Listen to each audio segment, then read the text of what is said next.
লাউ পাতার মধ্যে মটরশুঁটি দিয়ে ম্যাজিক রেসিপি আজকে আমি শেয়ার করেছি।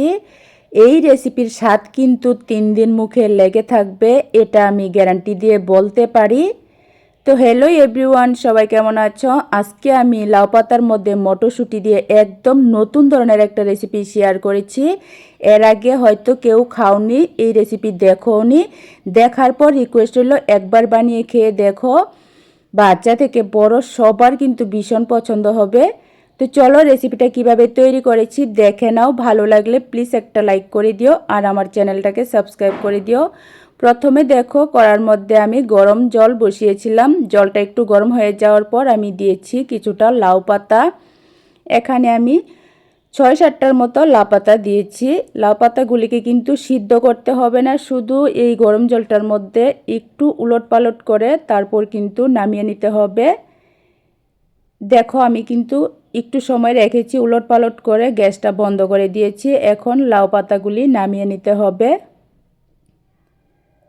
তারপর আমি নিয়েছি একটা মিক্সিং জারের মধ্যে আমি নিয়ে নিচ্ছি মটরশুঁটি।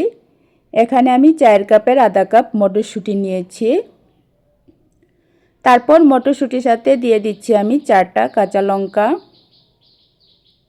সামান্য একটু জল দিয়ে এটাকে পেস্ট করে নিতে হবে। একদম কিন্তু পালিশ করে পেস্ট করা যাবে না, একটু গোটা গোটা রেখে পেস্ট করলে খেতে বেশি ভালো হবে।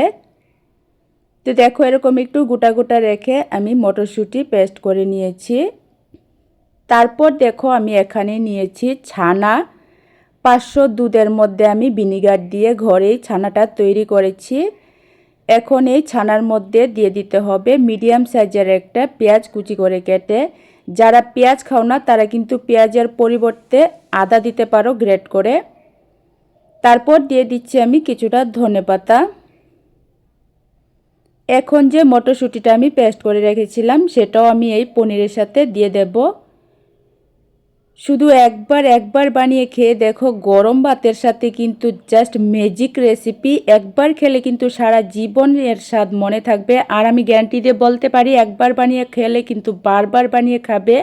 এই রেসিপিটা কিন্তু সত্যি অনেক টেস্টি হয়। তো দেখো মটরশুঁটি পেস্ট দেওয়ার পর এখন আমি দিয়েছি 1 চামচ সরিষা বাটা। 1 চামচ সরিষা বাটা দেওয়ার পর এখন দিয়ে দিচ্ছি পরিমাণ মতো একটু লবণ। তারপর দিয়ে দিচ্ছি 1 চামচ সরিষার তেল। এখানে অবশ্যই কিন্তু সরিষার তেল দেবে, তাহলে কিন্তু টেস্ট বেশি ভালো হবে। এখন এই সব কিছু কিন্তু ভালো করে মেখে নিতে হবে। দেখো সামান্য অল্প কিছু উপকরণ দিয়ে দারুণ টেস্টি এই রেসিপিটা কিন্তু তৈরি হয়। গরম ভাতের সাথে খেতে কিন্তু ভীষণ ভালো হয়। আজকের রেসিপিটা দেখার পর শুধু একবার আমার মতো করে মটরশুঁটি আর ছানা দিয়ে এই পাতুরিটা বানিয়ে খেয়ে দেখো। আমি ভীষণ পছন্দ করি এই রেসিপিটা, তাই তোমাদের সাথে শেয়ার করেছি, তোমাদেরও অনেক বেশি পছন্দ হবে। তো দেখো সব কিছু আমি ভালো করে মেখে নিয়েছি।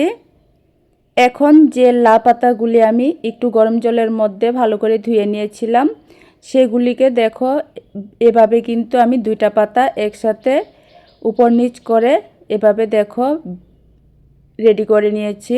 তারপর এখন এই লাউ পাতার মাঝখানে দিয়ে দিতে হবে মেখে রাখা মটরশুঁটি পনির। তো দেখো এই পুরটা পরিমাণ মতো একটু বেশি করে দিতে হবে, দিলে বেশি ভালো হয় খেতে। দেওয়ার পর লাউ পাতার উপর পনির আর মটরশুঁটির পুরটা দেওয়ার পর উপর দিয়ে আমি একটা কাঁচা লঙ্কা দিয়েছি। তারপর দিয়ে দিচ্ছি সামান্য একটু সরিষার তেল। পনির আর মটরশুঁটির এই পাতুরিটা কিন্তু ভীষণ ভালো হয় খেতে। আমি কিন্তু সপ্তাহে 2 থেকে 3 দিন এই পাতুরিগুলি তৈরি করি। আমার ঘরে কিন্তু সবাই খুব বেশি পছন্দ করে। তো দেখো এবার কিন্তু একদম সুন্দর করে ভাজ করে নিয়েছি পাতাটাকে। এভাবে একটা কিন্তু আমি তৈরি করে নিয়েছি। একইভাবে আরেকটা আমি তৈরি করে দেখিয়ে দিচ্ছি। আর এই পর্যায়ে তোমাদের কাছে রিকোয়েস্ট রইল, আমার আজকের রেসিপিটা ভালো লাগলে প্লিজ একটা লাইক করে দিও আর আমার চ্যানেলটাকে সাবস্ক্রাইব করে দিও। আর তোমরা কে কোথায় থেকে রেসিপিটা দেখছো অবশ্যই একটা কমেন্ট করে জানিও, তাহলে আমার ভীষণ ভালো লাগবে। আমি আমার মন থেকে তোমাদেরকে ধন্যবাদ আর ভালোবাসা জানাতে পারবো। তো দেখো একদমই ইউনিক নতুন একটা রেসিপি তোমাদের সাথে শেয়ার করেছি। লাউ পাতার মধ্যে মটরশুঁটি দিয়ে এভাবে একবার এই পাতুরিটা বানিয়ে খেয়ে দেখো, গ্যারান্টি দিয়ে বলতে পারি এই রেসিপিটা কিন্তু সবার মন জয় করবে। তো দেখো কথা বলতে বলতে আরেকটা কিন্তু আমি তৈরি করে নিয়েছি। এভাবে কিন্তু সবগুলি পাতুরি আমি তৈরি করে নেব। তো দেখো যে পরিমাণ আমি পনির মটরশুঁটি নিয়েছি তাতে কিন্তু আমার এখানে 5টা পাতুরি তৈরি হয়েছে।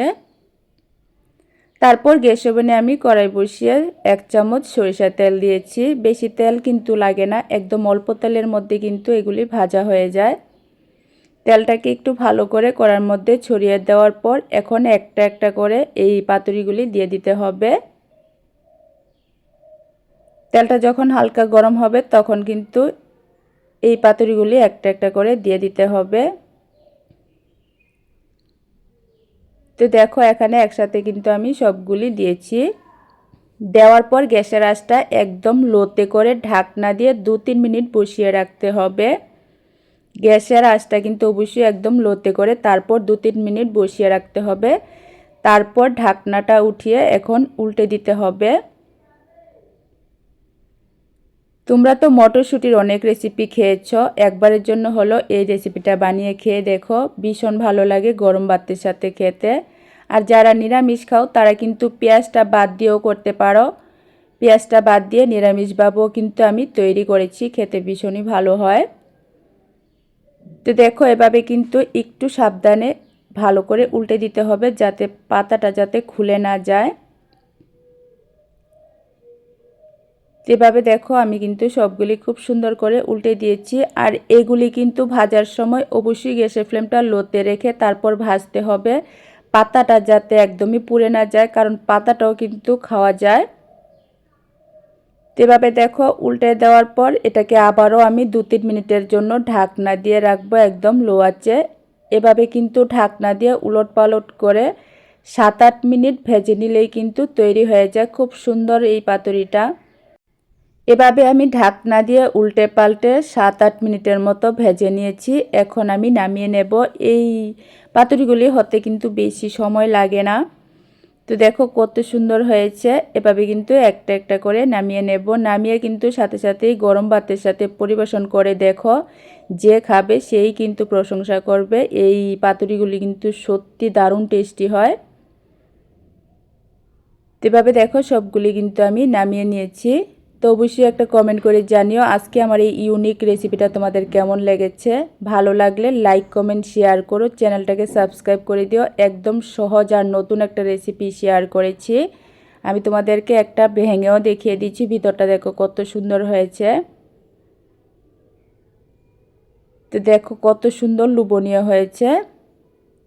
তো আবারও আরেকটা নতুন রেসিপি নিয়ে আসবো, ততক্ষণের জন্য তোমরা সবাই ভালো থেকো, সুস্থ থেকো। আজকের জন্য টাটা।